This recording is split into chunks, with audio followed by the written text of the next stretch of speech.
હવે દેખો પહેલા તો હું તમને એ સમજાવી દઉં કે નવો સિલેબસ આવે બધા તમારી જોડે છે જ. મેં ખાલી અહીં હું મેથ્સ રિઝનિંગની ચર્ચા કરીશ, બરોબર? કેમ કે એનું કારણ શું છે, મને બીજા સબ્જેક્ટ વિશે આઈડિયા નથી, પણ દરેક સબ્જેક્ટમાં ફેરફારો થયા છે. તમે જોજો, જેમ કે હિસ્ટ્રી અને કલ્ચર બેનો સિલેબસ અલગ અલગ આપવામાં આવતો. હિસ્ટ્રીનો ખાલી સિલેબસ 1.5 પેજનું હતું. હિસ્ટ્રી કલ્ચરના કમ્બાઈન કરીને એ લોકોએ પોઈન્ટ ઓછા કરી નાખ્યા છે, પોલિટીના ઘણા ખરા મુદ્દા ઓછા કરી નાખ્યા છે. એનો મિનિંગ એ ઈચ્છે છે કે સિલેબસને ખરેખર જોવા જઈએ તો ઇઝી બનાવવામાં આવ્યો છે કમ્પેર ટુ જીકેના રેફરન્સમાં. બીજું, હજુ નોટિફિકેશન નથી આવ્યું એટલે આપણને ખબર નથી કે પ્રિલિમમાં પેપર 1 હશે કે 2. એનું કારણ કહું, નહીં, નોટિફિકેશન નથી આવ્યું એટલા માટે આપણે એવું ક્લિયરલી ના કહી શકીએ કે પેપર 1 આવશે કે 2.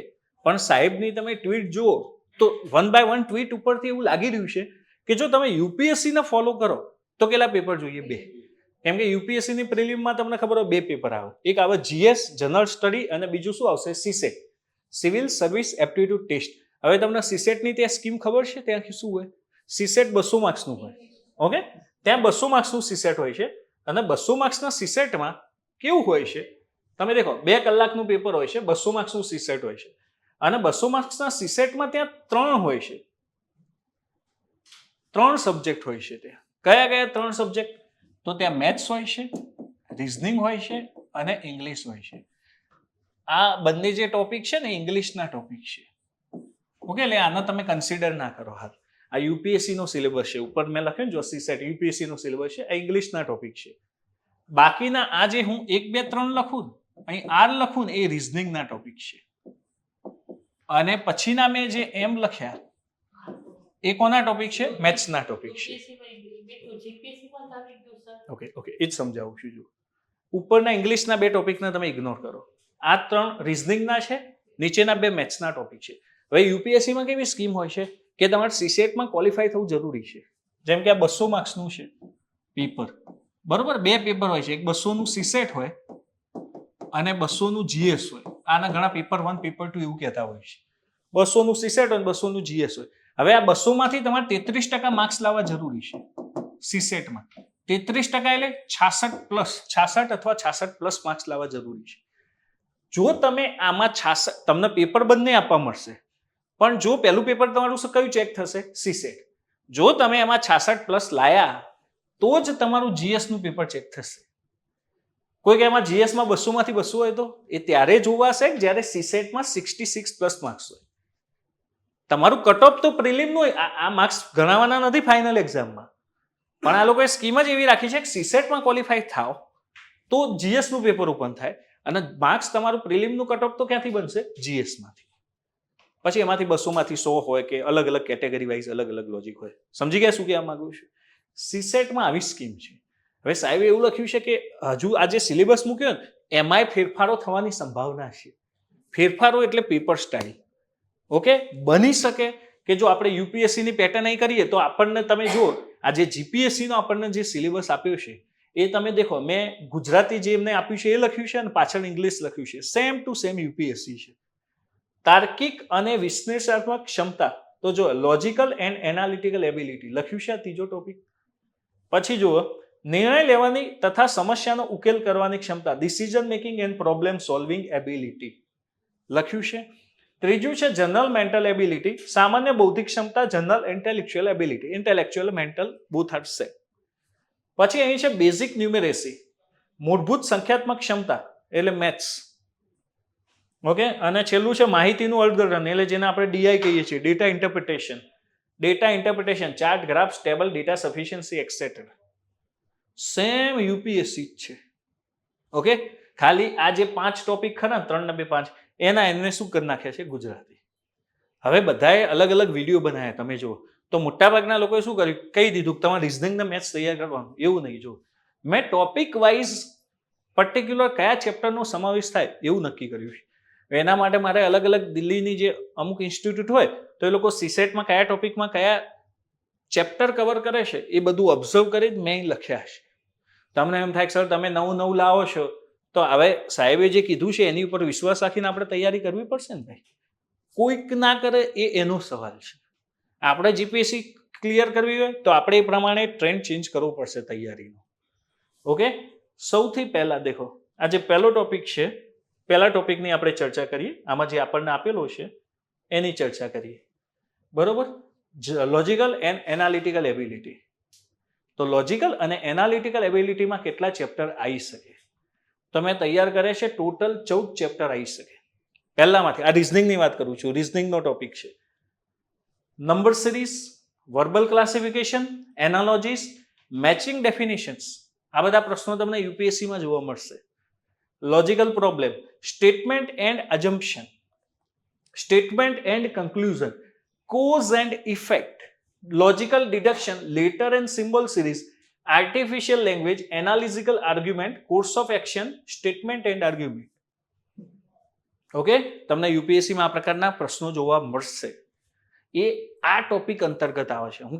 હું દરેક ચેપ્ટરનું એક્ઝામ્પલ નહીં આપી શકું કેમ કે બહુ લેન્ધી થઈ જશે. હું આનું તમને એક્ઝામ્પલ આપું છું, કોર્સ ઓફ એક્શન.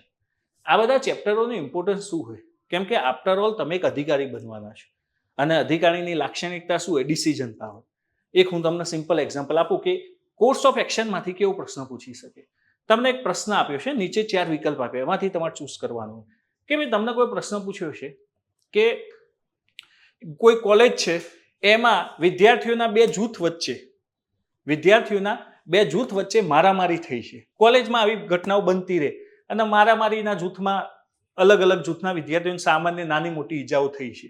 તો એ કેસમાં તમે તે એરિયાના ડીવાયએસપી છો, તો તમે શું ડિસિઝન લેશો?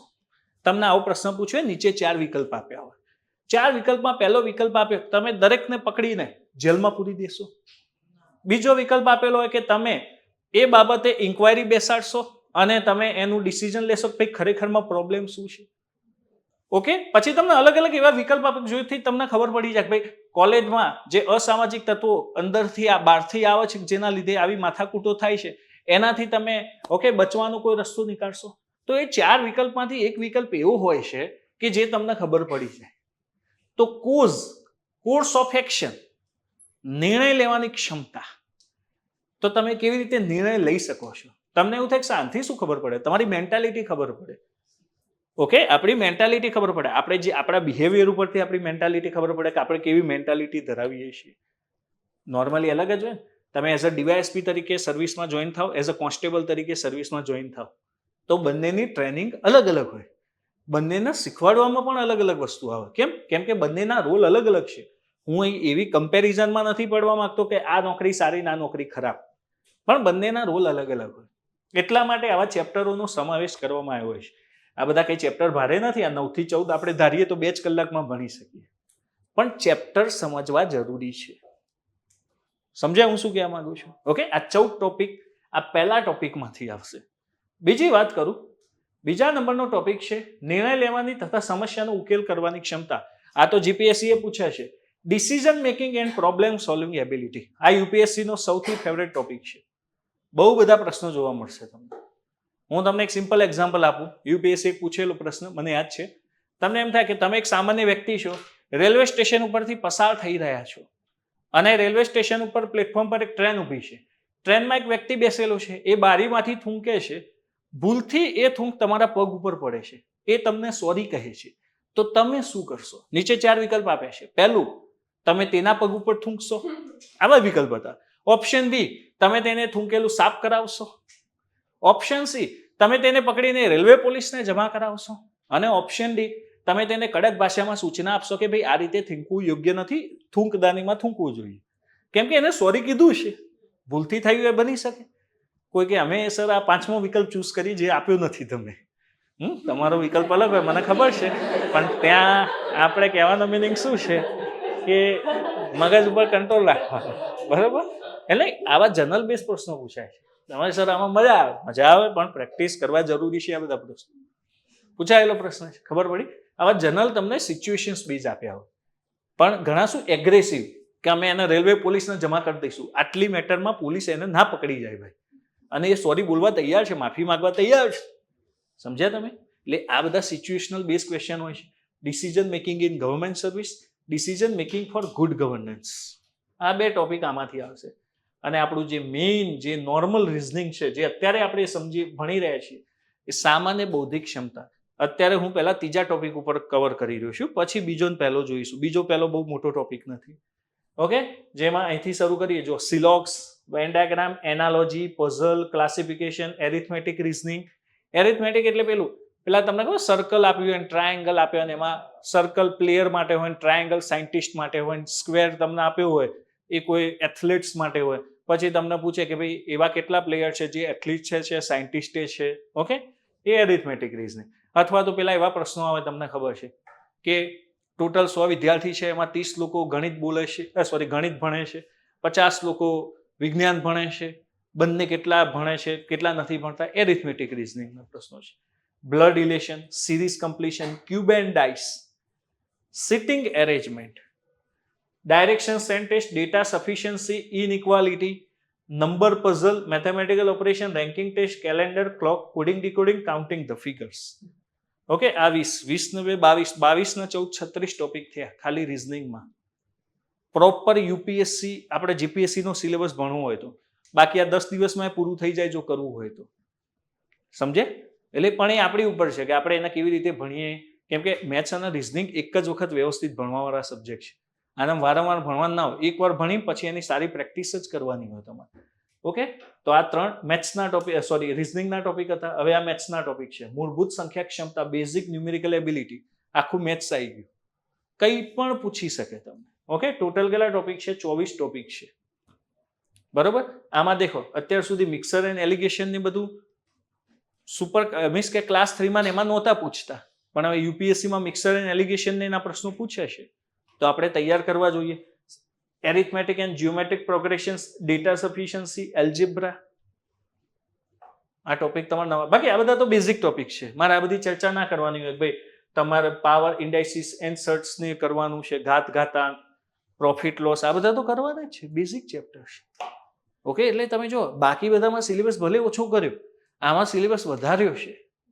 અને જો પેપર અલગ આવી ગયું તો સ્કીમ આખી અલગ થઈ જશે. કહેવાનો મિનિંગ યુપીએસસી જેવી સ્કીમ થઈ ગઈ તો ફરજિયાત છે. જીએસ ગમે તેટલું પાવરફુલ હોય, પાસ તો થવું પડશે ને. આપણે કરી તો શકાય જ નહીં. 200 માર્ક્સનું પેપર રાખે, 100 માં મેથ્સ રિઝનિંગ મૂકી દે અલગ પેપર, બાકીનું 100 અલગ, બધું જીએસ 100 અલગ. કેમ કે તમે જો પીએસઆઈમાં આ જ સ્કીમ થઈ ગઈ, બની શકે આમાં આ સ્કીમ બની જાય. ઓકે, એટલે સાહેબનો ઉદ્દેશ એ છે કે પહેલું તો ચોરી ના થાય.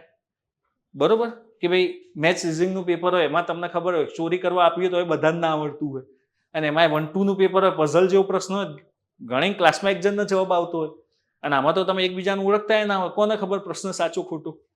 યુનિવર્સિટી પરીક્ષામાં તો આપણને ખબર હોય કે આ હોશિયાર છે, આમાં ક્યાં ખબર હોય કોણ હોશિયાર છે શું છે. સમજ્યા? એટલે સાહેબનો પર્પઝ એ છે ચોરી ના થાય. બીજું કે મેથ્સ રિઝનિંગનું પેપર જ એવું હોય, તમે એમાં જ રચ્યા પચ્યા. તમે જો આઈબીપીએસની ની બધી પરીક્ષા હોય, તમને કોમ્પ્યુટર સામે આપીને સાહેબ ફરતા હોય, ચેક જ ના, પેપર જ એટલું ભારે હોય, તમે ઉપર જ ના જોઈ શકો. પઝલમાં સીટિંગ એરેન્જમેન્ટમાં ઘૂસી ગયા, એના જ પ્રશ્ન સોલ્વ કરતા હોય. ઓકે, તો મેથ્સના 24 ટોપિક છે. એટલે પેલા 36 ને 24 60 ટોપિક થઈ ગયા. અને આજે છેલ્લો ટોપિક છે ડીઆઈ, ડેટા ઇન્ટરપ્રિટેશન, માહિતીનું અર્થઘટન. અથવા એક બીજો ટોપિક આવે ડેટા સફિશિયન્સી, માહિતીની પર્યાપ્તતા. તમને ખબર છે કે ડીઆઈ અને ડીએસ કોઈ અલગ ટોપિક નથી. જેમ કે ડીઆઈ છે મેથ્સમાં, એ તમને ક્યારે આવડે? જ્યારે percentage, profit loss, okay, SI CI આવડતું હોય ત્યારે આવડે. અને ડીએસ પણ ડેટા સફિશિયન્સી એ તમને રિઝનિંગ ઓરિએન્ટેડ જોઈએ તો કેલેન્ડર, દિશાંતર, બ્લડ રિલેશન, કોડિંગ ડીકોડિંગ આવડતું હોય તો તમને આવડે ડીએસ. કેમ કે એની ઉપરથી જ ખાલી પ્રશ્નનું ફોર્મેટ સમજવાનું હોય. ઓકે, તો તમારી તૈયારી એવી હોવી જોઈએ કે આ સબ્જેક્ટને એક જ વખત વ્યવસ્થિત તૈયાર કરવાનું, પછી તો ખાલી પ્રેક્ટિસ પ્રેક્ટિસ પ્રેક્ટિસ. અને તમે જીએસ ખરેખર સિલેબસની પ્રિન્ટ કઢાવી દેજો, હાર્ડ કોપી. એકવાર તમે જીએસ લઈને બેસશો ને તો ઘણા બધા ઓરિજિનલ કરતાં ઓછા ટોપિક છે. અને સાહેબના સિલેબસ પ્રત્યે તમારે એકદમ પ્રોપર રહેવાનું. એક્સ્ટ્રા ટોપિક તૈયાર કરવાની જરૂર જ નથી, કેમ કે આપ્યા જ નથી. બાકી હિસ્ટ્રીનો ને એ બધા સબ્જેક્ટનો તો અંત જ નથી, તમે ગમે તેટલું વાંચો આપી દેશે, કોપી આપી દેશે. ઓકે, એટલે કહેવાનું મિનિંગ શું છે, તમે આખો સિલેબસ તમારી જોડે રાખવાનો. ઓકે, તો તમને ખબર પડે કે કયા ટોપિકમાંથી કયો ટોપિક લેવો, શું વાંચવું શું નહીં. પ્લાનિંગ તમે કરી શકો છો. એપ્રિલમાં એક્ઝામ હોય એને તમે એટેમ્પ કરી શકો છો. જો મેથ્સ રિઝનિંગ કમ્બાઈન આવી ગયું તો ટેન્શન જ નથી. અલગ પેપર આવ્યું તો તમે સારું ભણ્યા હશો, તમારે શું કરવાનું, એક દિવસમાં 2 સ્લોટ રાખવાના, 3 સ્લોટ. એક કરંટ અફેર્સ માટે રાખવાનું, જે રેગ્યુલર અડધો કલાક 45 મિનિટ વાંચતા હોય રેગ્યુલર કરંટ વાંચી દેવું. ઘણા કરંટની રાહ જુઓ, છેલ્લો લેક્ચર આવશે ને એમાંથી હું વાંચી લઈશ, એવું ના થાય. કરંટ જાતે કરવાનો સબ્જેક્ટ છે ભાઈ, જાતે વાંચવા એ ટેવ પાડી લેવાની. જીપીએસસીની તૈયારી કરતા હોય ને તો સ્પૂન ફીડિંગ કોઈ નહીં કરાવે, અમુક વસ્તુ જાતે કરવી પડશે. એક સ્લોટ મેથ્સ રિઝનિંગનો રાખવાનો અને એક સ્લોટ જીએસનો રાખવાનો, જનરલ સ્ટડી, બસ 3 સ્લોટ રાખવાના દિવસમાં, વાત પૂરી. મેથ્સ રિઝનિંગ જીએસ એનો થોડો વધારે સમય આપવાનો, કરંટને ઓછો સમય આપવાનો. રોજ આવી સિસ્ટમેટિક તૈયારી કરો, સવારે જીએસ વાંચો, બરોબર, બપોરે મેથ્સ રિઝનિંગ કરો અને સાંજે થોડું કરંટ અફેર્સ કરો. રેગ્યુલર કન્સિસ્ટન્સી તમે કામ કરો તો પરીક્ષા નીકળી જાય, કશું જ ડિફિકલ્ટ નથી. ઉપરથી સિલેબસને ઇઝી બનાવ્યો છે, હું એટલું કહી શકું. ઓકે, બાકી તમને જૂનો જીપીએસસીનો સિલેબસ તમે જુઓ, ઘણા ખરેખર જો ઓનેસ્ટલી એને ન્યાય આપવા જઈએ ને તો વર્ષમાં પૂરો ના થાય એવો સબ્જેક્ટ હતો. એ તો પછી પતાવવામાં તો ભાઈ હું રિઝનિંગ 2 દિવસમાં પતાવી દઉં, 48 કલાકમાં સવારથી સાંજ. મારે ક્યાં બુક લેવાની જરૂર છે, પીપીટી આવી જ જાય, સોલ્વ કરતા જઈએ આપણે. પણ એ એનાથી મેળ નહીં આવે. એટલે આ એપ્રિલમાં એ સાહેબે કીધું છે કે ભાઈ પ્રિલિમ આવશે તો તમે એને ટાર્ગેટ કરી શકો. પણ મેં કીધું ને આ રીતે એક સ્ટ્રેટેજી બનાવીને તમારે પ્લાનિંગ કરવું પડે કે મારે કયા ટોપિક કરવા, કયા ટોપિક નહીં. ઓકે, બની શકે કોઈને જિયોગ્રાફી ઓછું આવડતું હોય તો એના ટોપિક પછી એ રીતે કરી લેવાના. એવું તો બને નહીં જનરલી, કેમ કે હિસ્ટ્રી, પોલિટી આ બધું તો સમજવાની વસ્તુ છે. તમે એકવાર સમજી લો તો એ આવડી જ જાય. એમાં એવું થાય કે ના સર આ વંશ અમને યાદ નથી રહેતો. ઓકે, એવું થવાનું જ નથી. મેથ્સ રિઝનિંગ ઉપર તો જે લોકોનું વીક છે એમને અલગથી ફોકસ કરવું પડશે, કેમ કે સાહેબનો ક્લીન છે વિઝન કે સબ્જેક્ટનું ઇમ્પોર્ટન્સ રહેશે. ઓકે, તો આપણે અહીંથી માનીને ચલાય. અત્યાર સુધી લોકો જીએસના જોર ઉપર પ્રિલિમ નીકાળી દેતા હતા, તમે સમજો, પણ હવે શક્ય જ નથી. પહેલા કેમ? એનું કારણ શું છે? 50નું મેથ્સ રિઝનિંગનું સેક્શન આવે અને દાસા સાહેબ હતા ત્યાં સુધી તો પેપર જ કેટલા ડિફિકલ્ટ આવતા. કટ ઓફ 100 ની અંદર રહેતા, 100 આજુબાજુ, 400માંથી, સમજો, કટ ઓફ જ ડાઉન રહેતા. એટલે તમે થોડું ઓછું કર્યું, 2, 4, 5, 10 પ્રશ્નો કરી નાખો જે સરપ્લસ થાય અને બાકીના જીએસના સબ્જેક્ટ તમે સારા તૈયાર કરી લેતા, સેટ થઈ જતું. પણ હવે આ 2014નો ફરીથી યુગ આવ્યો છે. સીસેટમાં પહેલા તમે જો, પહેલા યુપીએસસીમાં સીસેટ ઘણા હતું, તો જે લોકો એન્જિનિયરિંગ બેકગ્રાઉન્ડ થયું ને એમનો ફાયદો થતો મેથ્સ રિઝનિંગમાં. પછી સીસેટ ક્વોલિફાઈંગ કરી નાખ્યું તો પાછું ત્યાં જીએસ વાળા પાવરમાં આવ્યા. ફરીથી અહીં જો ગુજરાત ડોમેઇનમાં એન્જિનિયરના વિદ્યાર્થીઓ પાવરમાં આવશે. પણ એવું નથી, જો મેઇન્સમાં જે લોકોનું જીએસ સારું છે એમને ફાયદો થવાનો જ છે. પણ મેઇન્સમાં પહોંચવા પહેલા પ્રિલિમનું ટેન્શન લેવાય. આપણે તમે એડમિશન લો પહેલા દિવસથી ઇન્ટરવ્યુમાં શું થશે એનું ટેન્શન લેવાય. ઇન્ટરવ્યુ તો ત્રીજું સ્ટેજ છે. પહેલા પ્રિલિમ પાસ કરીશું, પછી મેઇન્સ ને પછી ઇન્ટરવ્યુ. ઓકે, એટલે જે સ્ટેજ પહેલા આપણી સામે હોય ને એનું ટેન્શન લેવાનું. હું એવું નથી કહેતો મેઇન્સ તમે જુઓ જ નહીં, જોતા રહેવાનું, પ્રશ્નો જોતા રહેવાનું, કેવી રીતે તૈયારી કરી શકાય. પણ પહેલા પ્રિલિમ આપણા માટે ખાસ છે અને ભારે પ્રિલિમ જ છે. લોકો આખું ગામ ભલે મેઇન્સ કહેતું હોય, કેમ કે આમાં જ ટેલેન્ટ બતાવવાનું છે. મેઇન્સમાં તમે બધા સરખા જ છો. હું તમને કોઈ પ્રશ્ન લખવા આપું, તમે લખ્યો, હું તમને પૂછું કેવો લખ્યો, તમે શું કહો? સાહેબ લખ્યો છે, ખબર નથી કેવું લખ્યું છે. તમે કોઈ વિદ્યાર્થી મેઇન્સની પરીક્ષા આપીને આવો ને તો એને પૂછજો પેપર કેવું ગયું, એ તમને એક જ વસ્તુ કહેશે. તમે કોઈને મેઇન્સ આપ્યું, સાહેબ લખ્યું છે ખરું, હવે એ તો પેપર સેટર ઉપર ડિપેન્ડન્ટ છે. એમસીક્યુ હોય તો તમને કન્ફર્મ છે કે સાચું છે ખોટું છે. પણ એમ મને એમ કહો, ડિસ્ક્રિપ્ટિવમાં તમે કેવી રીતે ડિસાઇડ કરી શકો કે મેં સારું લખ્યું છે?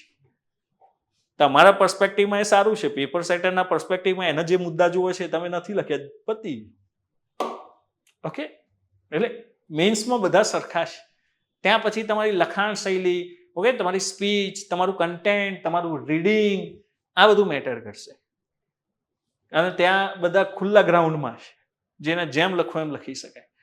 જો મારી જોડે કન્ટેન્ટ ઓછું છે પણ મારી લખાણ શૈલી સારી છે, હું તમને એસે લખીને આપું, તમને સર જોરદાર નોલેજ છે, પણ એ મને ખબર છે કેટલું નોલેજ છે, સમજાય? એટલે અમુક વિદ્યાર્થીઓ એવા હોય, પહેલા એ લોકોનું રીડિંગ બહુ ઓછું હોય, કન્ટેન્ટ બહુ ઓછું હોય, પણ લખવાની સ્ટાઇલ એમની એટલી ગજબ હોય, અક્ષર સારા હોય, ઓકે, બહુ કોઈ સારી જગ્યાએ કોઈ એ વસ્તુ પોઈન્ટેડ કરી શકતા હોય તો ઘણા લોકો ઇમ્પ્રેસ થઈ જાય એમને જોઈને કે બહુ સારું લખ્યું છે. ઘણા લોકોમાં તમે જો નોલેજ બહુ હોય, એટલું બધું લખે કે પેપર સેટરને ઘણી વાર ના ખબર હોય કે આ બધું ક્યાંથી આવે છે.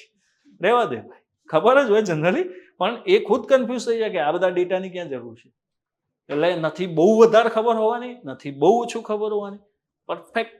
પહેલા પ્રિલિમ થાય, પછી મેઇન્સના ટાર્ગેટ કરો, ઇન્ટરવ્યુનું ટેન્શન તમારે સાહેબ છે એટલે કોઈ લેવાની જરૂર નથી, પ્રેક્ટિસ થઈ જાય છે. ઓકે, 1 by 1 સ્ટેજ તમે ફોલો કરો તો આ 25ની જીપીએસસી હું માનું છું 25માં પૂરી થાય કે 26માં પૂરી થાય, આપણું સેટ થઈ જાય કામકાજ. ઓકે, એટલે ભરતીઓ તો છે જ, પણ એને કેવી રીતે લેવી, સમયનું મેનેજમેન્ટ કેવી રીતે કરવું, પણ એનું પ્લાનિંગ અત્યારથી ચાલુ કરી દેવાય. હો ભાઈ, પછી એવું નહીં નોટિફિકેશન આવું પછી વિચારીશું.